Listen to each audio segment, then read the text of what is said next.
ਪੇਕੇ ਆਈ ਧੀ ਤੇ ਭਰਾ ਤੇ ਭਰਜਾਈ ਨੇ ਚੋਰੀ ਦਾ ਇਲਜ਼ਾਮ ਲਾ ਕੇ ਉਸ ਨੂੰ ਘਰੋਂ ਕੱਢ ਦਿੱਤਾ ਤੇ ਫਿਰ ਧੀ ਨੇ ਕੀਤਾ ਕੁਝ ਅਜਿਹਾ। ਸੋਨਲ ਆਪਣੇ ਸਹੁਰੇ ਪਰਿਵਾਰ ਨਾਲ ਦਿੱਲੀ ਰਹਿੰਦੀ ਸੀ। ਉਸ ਦੇ ਪਰਿਵਾਰ ਵਿੱਚ ਸੱਸ ਸਹੁਰਾ, ਘਰਵਾਲਾ ਤੇ ਉਸ ਦਾ ਬੇਟਾ ਸ਼ਾਮਲ ਸੀ। ਉਹ ਆਪਣੇ ਘਰ ਬਹੁਤ ਖੁਸ਼ ਸੀ, ਪਰ ਜਦੋਂ ਉਹ ਪੇਕੇ ਜਾਣ ਬਾਰੇ ਸੋਚਦੀ ਤਾਂ ਉਦਾਸ ਹੋ ਜਾਂਦੀ ਸੀ।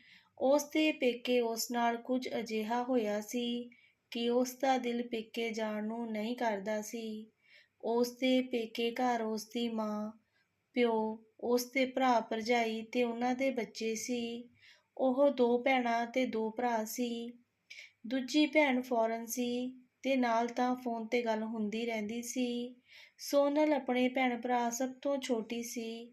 ਇੱਕ ਦਿਨ ਉਹ ਬੈਠੇ ਆਪਣੇ ਬਚਪਨ ਦੀਆਂ ਗੱਲਾਂ ਯਾਦ ਕਰ ਰਹੀ ਸੀ ਕਿ ਕਿੱਦਾਂ ਅਸੀਂ ਚਾਰੇ ਭੈਣ ਭਰਾ ਮਿਲ ਕੇ ਸ਼ਰਾਰਤਾਂ ਕਰਦੇ, ਕਦੀ ਲੜਦੇ ਤੇ ਕਦੀ ਆਪਸ ਵਿੱਚ ਮਿਲ ਕੇ ਖੇਡਦੇ ਸੀ। ਮੇਰਾ ਪਿਓ ਦਫ਼ਤਰ ਵਿੱਚ ਇੱਕ ਕਲਰਕ ਲੱਗਾ ਸੀ। ਉਹਨਾਂ ਦਾ ਸੁਭਾਅ ਬਹੁਤ ਹੀ ਸ਼ਾਂਤ ਸੀ। ਮੇਰਾ ਪਿਓ ਹਮੇਸ਼ਾ ਇਹੀ ਸੋਚ ਵਿੱਚ ਹੁੰਦਾ ਕਿ ਘਰ ਦਾ ਬਜਟ ਸਹੀ ਚੱਲੇ। ਮੇਰੇ ਮਾਂ-ਪਿਓ ਇੱਕ ਦੂਜੇ ਦੀ ਗੱਲ ਬਿਨਾਂ ਕਹੇ ਹੀ ਸਮਝ ਲੈਂਦੇ ਸੀ। ਜਦੋਂ ਸਾਡੇ ਵਿੱਚੋਂ ਕਿਸੇ ਨੇ ਕੋਈ ਡਿਮਾਂਡ ਕਰਨੀ ਤਾਂ ਮੇਰੇ ਪਿਓ ਨੇ ਬੇਬਸ ਨਜ਼ਰਾਂ ਨਾਲ ਮਾਂ ਵੱਲ ਦੇਖਣਾ ਅਤੇ ਮਾਂ ਸਾਨੂੰ ਆਪਣੀਆਂ ਗੱਲਾਂ ਵਿੱਚ ਲਾ ਕੇ ਗੱਲ ਹੀ ਬਦਲ ਦਿੰਦੀ ਸੀ। ਮੇਰੇ ਪਿਓ ਦਾ ਦਫ਼ਤਰ ਘਰ ਤੋਂ 25 ਕਿਲੋਮੀਟਰ ਦੂਰ ਸੀ। ਉਹ ਪੈਸੇ ਬਚਾਉਣ ਖਾਤਰ ਸਾਈਕਲ ਤੇ ਜਾਂਦੇ ਸੀ। ਸਾਨੂੰ ਕਦੀ ਮਿਠਾਈ ਤੇ ਕਦੀ ਕਚੌਰੀ ਲਿਆ ਕੇ ਦਿੰਦੇ ਸੀ। ਮੇਰਾ ਵੱਡਾ ਭਰਾ ਹਰੀ ਸੀ, ਦੂਜੇ ਨੰਬਰ ਤੇ ਮੇਰੀ ਭੈਣ ਸੀ ਤੇ ਸਭ ਤੋਂ ਛੋਟੇ ਅਸੀਂ ਦੋਨੋਂ ਭੈਣ ਭਰਾ। ਮੇਰੇ ਮਾਂ-ਪਿਓ ਮੇਰੇ ਵੱਡੇ ਭਰਾ ਦੇ ਬਾਰੇ ਸਾਰੇ ਸ਼ੌਂਕ ਪੂਰੇ ਕਰਦੇ ਸੀ ਕਿਉਂਕਿ ਉਹਨਾਂ ਦੇ ਮੇਰੇ ਭਰਾ ਤੋਂ ਬਹੁਤ ਉਮੀਦਾਂ ਸੀ ਕਿ ਮਹਿੰਗੀ ਤੋਂ ਮਹਿੰਗੀ ਟਿਊਸ਼ਨ ਤੇ ਲਾਇਆ ਸੀ, ਵਧੀਆ ਸਕੂਲ ਤੇ ਉਹ ਵੀ ਬਹੁਤ ਮਿਹਨਤ ਕਰਦਾ ਸੀ, ਹਰ ਕਲਾਸ ਵਿੱਚ ਅੱਵਲ ਆਉਂਦਾ ਸੀ। ਉਸ ਦੀ ਪੜ੍ਹਾਈ ਕਰਕੇ ਮਾਂ ਦੇ ਜਿੰਨੇ ਵੀ ਗਹਿਣੇ ਸੀ ਸਭ ਵਿਕ ਗਏ ਸੀ, ਪਰ ਮੇਰੇ ਭਰਾ ਨੂੰ ਇਸ ਤੋਂ ਕੋਈ ਮਤਲਬ ਨਹੀਂ ਸੀ। ਹੁਣ ਮੇਰੇ ਭਰਾ ਦੀ ਨੌਕਰੀ ਇੱਕ ਕੰਪਨੀ ਵਿੱਚ ਲੱਗ ਗਈ ਸੀ। ਮੇਰੇ ਮਾਂ-ਪਿਓ ਉਸ ਦਿਨ ਬਹੁਤ ਖੁਸ਼ ਹੋਏ ਸੀ। ਨਾਲ ਹੀ ਮੁਹੱਲੇ ਵਿੱਚ ਲੱਡੂ ਵੰਡੇ ਸੀ। ਉਹਨਾਂ ਨੂੰ ਲੱਗ ਰਿਹਾ ਸੀ ਕਿ ਹੁਣ ਜਿੱਦਾਂ ਉਹਨਾਂ ਦਾ ਬੋਝ ਹਲਕਾ ਹੋ ਗਿਆ ਸੀ। ਮੇਰੇ ਭਰਾ ਨੇ ਨੌਕਰੀ ਜੁਆਇਨ ਕੀਤੀ। ਇੱਕ ਦਿਨ ਮੈਂ ਰਾਤ ਨੂੰ ਪਾਣੀ ਪੀਣ ਆਈ ਤਾਂ ਮੇਰੇ ਕਰ ਰਹੇ ਸਨ। ਪਾਪਾ ਕਹਿ ਰਹੇ ਸੀ ਕਿ ਹੁਣ ਜਦੋਂ ਹਰੀ ਆਪਾਂ ਨੂੰ ਪੈਸੇ ਭੇਜੇਗਾ ਤਾਂ ਤੈਨੂੰ ਇੱਕ ਕੱਪੜੇ ਧੋਣ ਵਾਲੀ ਮਸ਼ੀਨ ਲੈ ਦਿਆਂਗੇ। ਹੁਣ ਤੇਰੀ ਉਮਰ ਹੋ ਗਈ ਹੈ ਤੇ ਤੇਰੀ ਪਿੱਠ ਵੀ ਦੁਖਦੀ ਹੈ। ਮਾਂ ਨੇ ਕਿਹਾ, ਮੇਰੀ ਛੱਡੋ, ਤੁਹਾਡੀ ਨਜ਼ਰ ਚੈੱਕ ਕਰਵਾਉਣੀ ਹੈ, ਲੋਕਾਂ ਦੇ ਪੈਸੇ ਦੇਣੇ ਹਨ। ਮੇਰੇ ਪਿਓ ਨੂੰ ਸਾਡੇ ਵਿਆਹ ਦੀ ਚਿੰਤਾ ਸੀ। ਮੇਰੇ ਭਰਾ ਦੀ ਜਦੋਂ ਪਹਿਲੀ ਤਨਖਾਹ ਆਈ ਤਾਂ ਉਸਨੇ ਪਾਪਾ ਨੂੰ ਥੋੜ੍ਹੇ ਜਿਹੇ ਪੈਸੇ ਭੇਜ ਕੇ ਕਿਹਾ ਕਿ ਮੈਨੂੰ ਆਪਣਾ ਵੀ ਖਰਚਾ ਹੈ।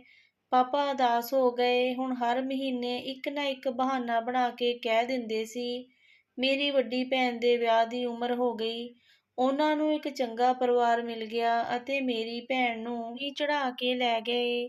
ਮੇਰੇ ਵੱਡੇ ਭਰਾ ਨੇ ਉੱਥੇ ਹੀ ਕੰਪਨੀ ਦੇ ਮਾਲਕ ਦੀ ਕੁੜੀ ਨਾਲ ਵਿਆਹ ਕਰਵਾ ਲਿਆ ਸੀ। ਉਹ ਤਾਂ ਸਾਡੇ ਕੋਲ ਆਉਣਾ ਹੀ ਛੱਡ ਗਿਆ ਸੀ ਕਿਉਂਕਿ ਮੇਰੀ ਭਾਬੀ ਇੱਕ ਵੱਡੇ ਘਰ ਦੀ ਕੁੜੀ ਸੀ। ਉਸ ਨੂੰ ਅਸੀਂ ਕਿੱਥੇ ਪਸੰਦ ਸੀ।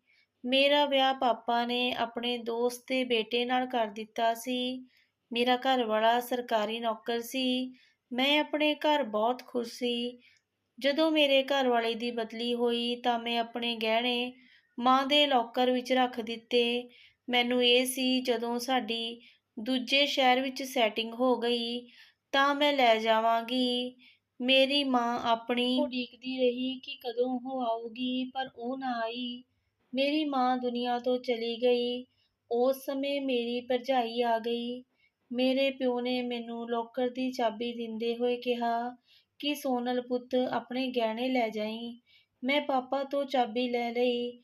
ਅੰਤਮ ਅਰਦਾਸ ਤੋਂ ਬਾਅਦ ਸਭ ਨੇ ਜਾਣਾ ਸੀ। ਮੈਂ ਮਾਂ ਦੇ ਕਮਰੇ ਵਿੱਚ ਗਈ ਤੇ ਮਾਂ ਦਾ ਲੋਕਰ ਖੋਲ੍ਹਿਆ ਤਾਂ ਨਾਲ ਹੀ ਮੇਰੀ ਭਰਜਾਈ ਆ ਗਈ ਤੇ ਕਹਿਣ ਲੱਗੀ, ਕੀ ਗੱਲ ਹੈ ਨਨਾਣ ਸਾਹਿਬਾ, ਮਾਂ ਨੂੰ ਗਏ ਹਾਲੇ 4 ਦਿਨ ਨਹੀਂ ਹੋਏ ਤੇ ਤੂੰ ਹੱਥ ਸਾਫ਼ ਕਰਨ ਲੱਗੀ ਹੈ। ਮੈਂ ਕਿਹਾ ਕਿ ਨਹੀਂ ਭਾਬੀ, ਇਹ ਮੇਰੇ ਗਹਿਣੇ ਹਨ, ਮੈਂ ਹੀ ਮਾਂ ਨੂੰ ਫੜਾਏ ਸੀ। ਪਰ ਉਹ ਉੱਚੀ ਉੱਚੀ ਆਵਾਜ਼ ਵਿੱਚ ਬੋਲੀ, ਇੱਕ ਚੋਰੀ ਤੇ ਉੱਤੋਂ ਸੀਨਾ ਜ਼ੋਰੀ, ਇਸ ਵਿੱਚ ਅੱਧ ਮੇਰਾ ਹੈ। ਮੈਨੂੰ ਨਾ ਮਾਂ ਕਰਕੇ ਦਿਖਾ, ਮੈਂ ਸਭ ਜਾਣਦੀ ਹਾਂ, ਤੁਹਾਡੇ ਛੋਟੇ ਲੋਕਾਂ ਦੇ ਕੰਮ। ਉਸ ਦੀ ਆਵਾਜ਼ ਸੁਣ ਕੇ ਸਾਰੇ ਉੱਥੇ ਹੀ ਆ ਗਏ। ਮੇਰੀ ਭਰਜਾਈ ਕਹਿਣ ਲੱਗੀ ਕਿ ਦੇਖ ਲਓ ਆਪਣੀ ਭੈਣ ਨੂੰ, ਕੀ ਕਰ ਰਹੀ ਹੈ। ਮੇਰੇ ਪਾਪਾ ਨੇ ਕਿਹਾ ਕਿ ਇਹ ਗਹਿਣੇ ਸੋਨਲ ਦੇ ਹੀ ਹਨ, ਪੁੱਤ ਉਸਨੇ ਆਪਣੀ ਮਾਂ ਨੂੰ ਫੜਾਏ ਸੀ।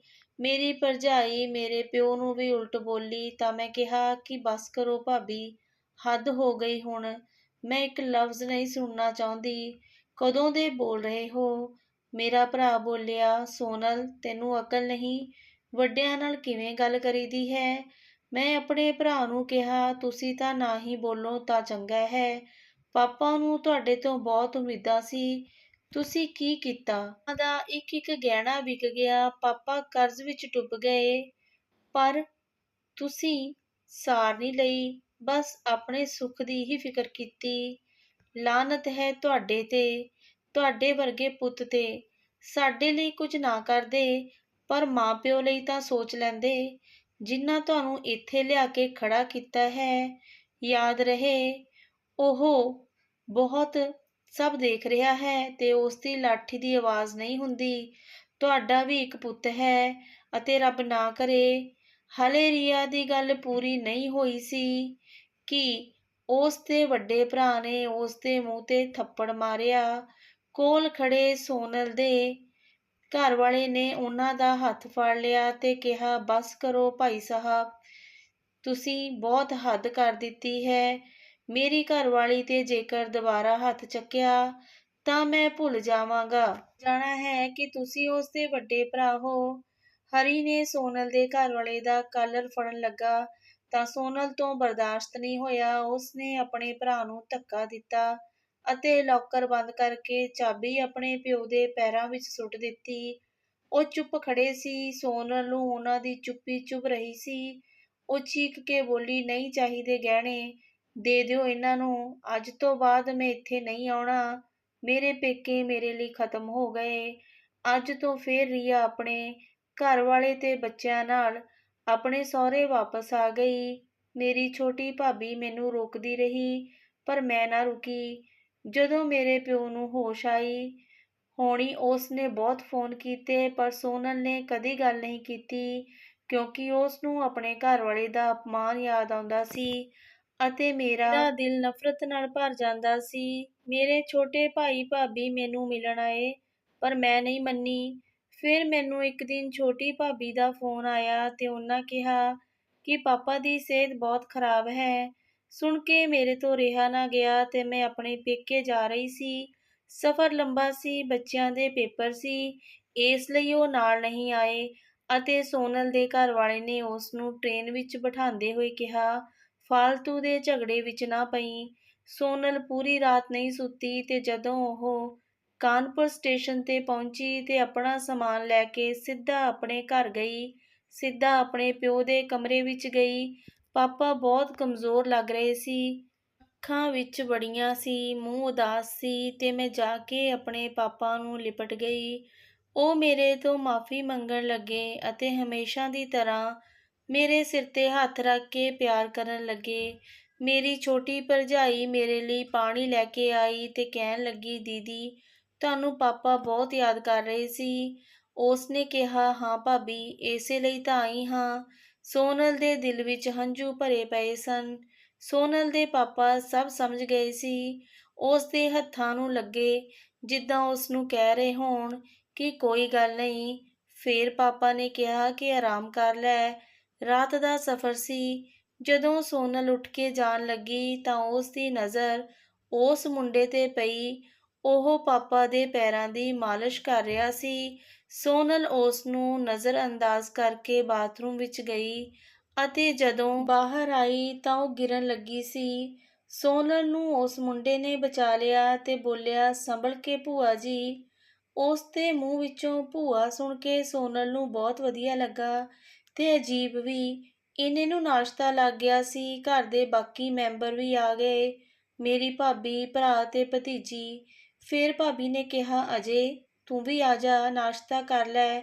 ਫਿਰ ਉਹ ਆਇਆ, ਆਪਣਾ ਤੇ ਪਾਪਾ ਦਾ ਨਾਸ਼ਤਾ ਲੈ ਕੇ ਚਲਾ ਗਿਆ ਤੇ ਬੋਲਿਆ, ਮੈਂ ਦਾਦਾ ਜੀ ਦੇ ਨਾਲ ਹੀ ਕਰਾਂਗਾ।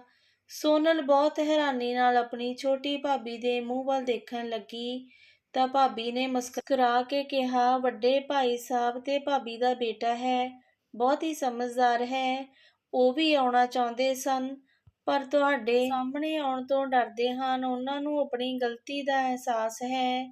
ਤੁਹਾਡੇ ਨਾਲ ਨਜ਼ਰਾਂ ਕਿੱਦਾਂ ਮਿਲਾਣਗੇ? ਆਪਣੀ ਗਲਤੀ ਦਾ ਅਹਿਸਾਸ ਉਹਨਾਂ ਨੂੰ ਉਦੋਂ ਹੀ ਹੋ ਗਿਆ ਸੀ ਜਦੋਂ ਤੁਸੀਂ ਇੱਥੋਂ ਗੁੱਸੇ ਵਿੱਚ ਗਏ ਸੀ ਅਤੇ ਪਾਪਾ ਨੇ ਉਹਨਾਂ ਨੂੰ ਬਹੁਤ ਕੁਝ ਬੋਲਿਆ ਸੀ। ਪਰ ਤੁਸੀਂ ਇੰਨੇ ਗੁੱਸੇ ਵਿੱਚ ਗਏ ਸੀ, ਕਿਸੇ ਦੀ ਹਿੰਮਤ ਨਹੀਂ ਹੋਈ ਤੁਹਾਡੇ ਨਾਲ ਗੱਲ ਕਰਨ ਦੀ। ਪਾਪਾ ਨੇ ਬਹੁਤ ਕੋਸ਼ਿਸ਼ ਕੀਤੀ ਤੁਹਾਡੇ ਨਾਲ ਗੱਲ ਕਰਨ ਦੀ, ਪਰ ਤੁਸੀਂ ਫੋਨ ਹੀ ਨਹੀਂ ਚੁੱਕਿਆ। ਅਜੇ ਨੇ ਵੀ ਤੁਹਾਨੂੰ ਆਪਣੇ ਬਾਰੇ ਤਾਂ ਹੀ ਨਹੀਂ ਦੱਸਿਆ ਕਿ ਕਿਤੇ ਤੁਸੀਂ ਉਸ ਦੇ ਮਾਪਿਓ ਕਰਕੇ ਉਸ ਨਾਲ ਨਾਰਾਜ਼ ਨਾ ਹੋ ਜਾਵੋ। ਜਦੋਂ ਸੋਨਲ ਨੇ ਪਾਪਾ ਦੇ ਕਮਰੇ ਵੱਲ ਦੇਖਿਆ ਤਾਂ ਅਜੇ ਦਰਵਾਜ਼ੇ ਪਿੱਛੇ ਖੜਾ ਸਭ ਸੁਣ ਰਿਹਾ ਸੀ ਤੇ ਰੋ ਰਿਹਾ ਸੀ। ਸੋਨਲ ਨੇ ਇਸ਼ਾਰੇ ਨਾਲ ਉਸ ਨੂੰ ਬੁਲਾਇਆ ਅਤੇ ਉਹ ਆ ਕੇ ਸੋਨਲ ਦੇ ਪੈਰਾਂ ਵਿੱਚ ਬੈਠ ਗਿਆ ਅਤੇ ਬੋਲਿਆ, ਭੂਆ ਮੈਨੂੰ ਮਾਫ਼ ਕਰ ਦਿਓ। ਮੈਨੂੰ ਨਹੀਂ ਪਤਾ ਸੀ ਕਿ ਮੇਰੀ ਫੈਮਿਲੀ ਇੰਨੀ ਵਧੀਆ ਅਤੇ ਮੇਰੀ ਇੰਨੀ ਪਿਆਰੀ ਭੂਆ ਹੈ। ਮੈਨੂੰ ਤਾਂ ਛੋਟੇ ਹੁੰਦੇ ਤੋਂ ਹੀ ਹੋਸਟਲ ਵਿੱਚ ਪਾ ਦਿੱਤਾ ਸੀ। ਦਾਦੀ ਦੇ ਜਾਣ ਮਗਰੋਂ ਉਹਨਾਂ ਨੂੰ ਪਤਾ ਲੱਗਾ ਕਿ ਪਰਿਵਾਰ ਕੀ ਹੁੰਦਾ ਹੈ। ਉਹਨਾਂ ਦਾ ਅਮਰੀਕਾ ਵਾਲਾ ਬਿਜ਼ਨਸ ਘਾਟੇ ਵਿੱਚ ਚਲਾ ਗਿਆ ਅਤੇ ਮੈਨੂੰ ਇੱਥੇ ਭੇਜ ਦਿੱਤਾ ਤੇ ਇੱਥੇ ਆ ਕੇ ਮੈਨੂੰ ਪਤਾ ਲੱਗਾ ਕਿ ਮੈਂ ਇੰਨੇ ਵਧੀਆ ਪਰਿਵਾਰ ਦਾ ਬੱਚਾ ਹਾਂ। ਬੂਆ, ਮਾਂ-ਬਾਪਾ ਤੁਹਾਨੂੰ ਬਹੁਤ ਯਾਦ ਕਰਦੇ ਹਨ। ਕੀ ਤੁਸੀਂ ਸਾਡੀ ਇੱਕ ਗਲਤੀ ਦੀ ਸਜ਼ਾ ਸਾਨੂੰ ਸਾਰੀ ਉਮਰ ਦੇਵੋਗੇ? ਉਹਨਾਂ ਨੂੰ ਛੱਡੋ, ਮੇਰਾ ਕੀ ਕਸੂਰ ਹੈ ਬੂਆ? ਸੋਨਲ ਦੀਆਂ ਅੱਖਾਂ ਵਿੱਚ ਹੰਝੂ ਭਰ ਗਏ। ਉਸ ਨੇ ਅਜੇ ਨੂੰ ਗਲ ਨਾਲ ਲਾ ਲਿਆ। ਅਗਲੇ ਦਿਨ ਪਾਪਾ ਦੀ ਸਿਹਤ ਬਹੁਤ ਖਰਾਬ ਹੋ ਗਈ। ਛੋਟੇ ਭਰਾ ਨੇ ਵੱਡੇ ਵੀਰ ਤੇ ਭਾਬੀ ਨੂੰ ਬੁਲਾ ਲਿਆ ਅਤੇ ਸਭ ਦੱਸ ਦਿੱਤਾ। ਸੋਨਲ ਉਹਨਾਂ ਨੂੰ ਦੇਖ ਕੇ ਅੰਦਰ ਜਾਣ ਲੱਗੀ ਤਾਂ ਭਰਾ ਨੇ ਹੱਥ ਫੜ ਲਿਆ ਤੇ ਕਿਹਾ, ਮੇਰੀ ਭੈਣ ਆਪਣੇ ਭਰਾ ਨੂੰ ਮਾਫ਼ ਨਹੀਂ ਕਰੇਗੀ? ਤੇ ਭਾਬੀ ਸੋਨਲ ਦੇ ਪੈਰਾਂ ਵਿੱਚ ਬੈਠ ਗਈ ਤੇ ਕਹਿਣ ਲੱਗੀ, ਮੈਨੂੰ ਮਾਫ਼ ਕਰ ਦਿਓ, ਮੇਰੇ ਤੋਂ ਬਹੁਤ ਵੱਡੀ ਗਲਤੀ ਹੋ ਗਈ। ਸੋਨਲ ਨੇ ਭਾਬੀ ਨੂੰ ਗਲ ਨਾਲ ਲਾ ਲਿਆ ਤੇ ਕਿਹਾ, ਕੋਈ ਨਾ, ਗਲਤੀ ਇਨਸਾਨ ਤੋਂ ਹੀ ਹੁੰਦੀ ਹੈ। ਇਸ ਤਰ੍ਹਾਂ ਖੂਨ ਦੇ ਰਿਸ਼ਤੇ ਫਿੱਕੇ ਨਹੀਂ ਪੈਂਦੇ। ਨਾਲੇ ਹੁਣ ਤਾਂ ਇਹ ਜ਼ਿੰਮੇਵਾਰੀ ਮੇਰੇ ਪੁੱਤ ਨੇ ਲੈ ਲਈ ਹੈ। ਸੋਨਲ ਨੇ ਅਜੇ ਨੂੰ ਗਲ ਨਾਲ ਲਾ ਕੇ ਕਿਹਾ। ਅਜੇ ਨੇ ਸੋਨਲ ਨੂੰ ਜੱਫੀ ਪਾ ਕੇ ਕਿਹਾ, ਥੈਂਕ ਯੂ ਭੂਆ। ਫਿਰ ਪਾਪਾ ਨੇ ਛੋਟੀ ਭਾਬੀ ਨੂੰ ਇਸ਼ਾਰਾ ਕੀਤਾ ਅਤੇ ਉਹ ਚਾਬੀ ਲੈ ਕੇ ਆਈ ਅਤੇ ਫਿਰ ਵੱਡੇ ਭਰਾ ਨੂੰ ਵੀ ਦਿੱਤੀ। ਉਸਨੇ ਲੋਕਰ ਵਿੱਚੋਂ ਗਹਿਣੇ ਕੱਢ ਕੇ ਸੋਨਲ ਦੇ ਹੱਥ ਵਿੱਚ ਦੇ ਦਿੱਤੇ। ਸੋਨਲ ਨੇ ਕਿਹਾ ਕਿ ਗੱਲ ਗਹਿਣਿਆਂ ਦੀ ਨਹੀਂ ਹੈ। ਵੱਡੇ ਵੀਰ ਨੇ ਮੇਰੇ ਘਰਵਾਲੇ ਦੀ ਬੇਇੱਜ਼ਤੀ ਕੀਤੀ ਸੀ। ਪਾਪਾ ਜਾਂਦੀ ਵਾਰੀ ਆਪਣੇ ਪਰਿਵਾਰ ਨੂੰ ਇਕੱਠੇ ਦੇਖਣਾ ਚਾਹੁੰਦੇ ਸੀ ਅਤੇ ਭਰਾ ਨੂੰ ਆਪਣੇ ਗਲ ਨਾਲ ਲਾ ਲਿਆ। ਪਾਪਾ ਰਾਤ ਨੂੰ ਹੀ ਇਸ ਦੁਨੀਆ ਤੋਂ ਚਲੇ ਗਏ। ਸੋਨਲ ਨੇ ਫੋਨ ਕਰਕੇ ਆਪਣੇ ਘਰਵਾਲੇ ਨੂੰ ਸਾਰੀ ਗੱਲ ਦੱਸੀ ਅਤੇ ਉਹ ਆਪਣੇ ਸਹੁਰੇ ਦੇ ਸੰਸਕਾਰ ਤੇ ਆਇਆ। ਉਸ ਤੋਂ ਵੱਡੇ ਭਰਾ ਤੇ ਭਰਜਾਈ ਨੇ ਮਾਫ਼ੀ ਮੰਗੀ। ਸੰਸਕਾਰ ਤੋਂ ਬਾਅਦ ਉਹ ਚਲੇ ਗਏ। ਜਦੋਂ ਸੋਨਲ ਜਾਣ ਲੱਗੀ ਤਾਂ ਵੱਡੇ ਵੀਰ ਨੇ ਕਿਹਾ ਕਿ ਪਾਪਾ ਦੀ ਜਗ੍ਹਾ ਹੁਣ ਤੇਰੇ ਤੇ ਰੋਹਿਤ ਲਈ ਮੈਂ ਹਾਂ। ਕਿਸੇ ਚੀਜ਼ ਦੀ ਲੋੜ ਹੋਈ ਤਾਂ ਮੈਨੂੰ ਜ਼ਰੂਰ ਦੱਸੀ। ਸੋਨਲ ਨੇ ਭਰੇ ਮਨ ਨਾਲ ਸਿਰ ਹਿਲਾ ਦਿੱਤਾ ਤੇ ਵਾਪਸ ਸਹੁਰੇ ਆ ਗਈ। ਰਿਸ਼ਤੇ ਜੁੜ ਤਾਂ ਗਏ ਸੀ ਪਰ ਖੋਖਲੇਪਨ ਦੇ ਨਾਲ। ਪਰ ਸੋਨਲ ਦੇ ਦਿਲ ਵਿੱਚ ਹਾਲੇ ਵੀ ਟੀਸ ਜਿਹੀ ਉੱਠਦੀ ਸੀ ਤੇ ਦਿਲ ਵਿੱਚ ਇੱਕ ਗੱਠ ਸੀ ਜੋ ਸ਼ਾਇਦ ਸਮੇਂ ਨਾਲ ਪਿਘਲ ਜਾਵੇ। ਦੋਸਤੋ, ਰਿਸ਼ਤੇ ਕੱਚੇ ਧਾਗੇ ਵਾਂਗ ਹੁੰਦੇ ਹਨ। ਜੇਕਰ ਟੁੱਟ ਕੇ ਜੁੜ ਵੀ ਜਾਣ ਤਾਂ ਗੰਢ ਬਣ ਜਾਂਦੀ ਹੈ। ਇਸ ਲਈ ਬਿਨਾਂ ਸੋਚੇ ਸਮਝੇ ਕਿਸੇ ਤੇ ਨਹੀਂ ਭੜਕਣਾ ਚਾਹੀਦਾ। ਰਿਸ਼ਤੇ ਵਿੱਚ ਭਾਵੇਂ ਕੁੜੱਤਣ ਆ ਜਾਵੇ ਪਰ ਇੱਕ ਮੌਕਾ ਜ਼ਰੂਰ ਦੇਣਾ ਚਾਹੀਦਾ ਹੈ। ਹੁਣ ਸੋਚਦੀ ਹਾਂ ਕਿ ਕਾਸ਼ ਮੈਂ ਉਸ ਦਿਨ ਜ਼ਿਆਦਾ ਗੁੱਸਾ ਨਾ ਕਰਦੀ। ਹਾਂਜੀ ਦੋਸਤੋ, ਉਮੀਦ ਕਰਦੀ ਹਾਂ ਕਿ ਤੁਹਾਨੂੰ ਇਹ ਕਹਾਣੀ ਚੰਗੀ ਲੱਗੀ ਹੋਣੀ। ਜੇਕਰ ਕਹਾਣੀ ਚੰਗੀ ਲੱਗੀ ਜੀ ਤਾਂ ਪਲੀਜ਼ ਕਹਾਣੀ ਨੂੰ ਲਾਈਕ ਸ਼ੇਅਰ ਜ਼ਰੂਰ ਕਰਿਓ ਤੇ ਚੈਨਲ ਤੇ ਪਹਿਲੀ ਵਾਰੀ ਆਏ ਹੋ ਤਾਂ ਸਬਸਕ੍ਰਾਈਬ ਜ਼ਰੂਰ ਕਰਿਓ ਜੀ। ਪੰਜਾਬੀ ਵਿਰਸਾ ਕਹਾਣੀਆਂ ਨੂੰ ਸਪੋਰਟ ਕਰਿਓ। ਆਪਾਂ ਫਿਰ ਮਿਲਾਂਗੇ ਤੁਹਾਨੂੰ ਇੱਕ ਵਧੀਆ ਜੀ ਕਹਾਣੀ ਨਾਲ। ਤਦ ਤੱਕ ਲਈ ਤੁਹਾਨੂੰ ਸਾਰਿਆਂ ਨੂੰ ਮੇਰੇ ਵੱਲੋਂ ਪਿਆਰ ਭਰੀ ਸਤਿ ਸ਼੍ਰੀ ਅਕਾਲ ਜੀ। ਰੱਬ ਰਾਖਾ।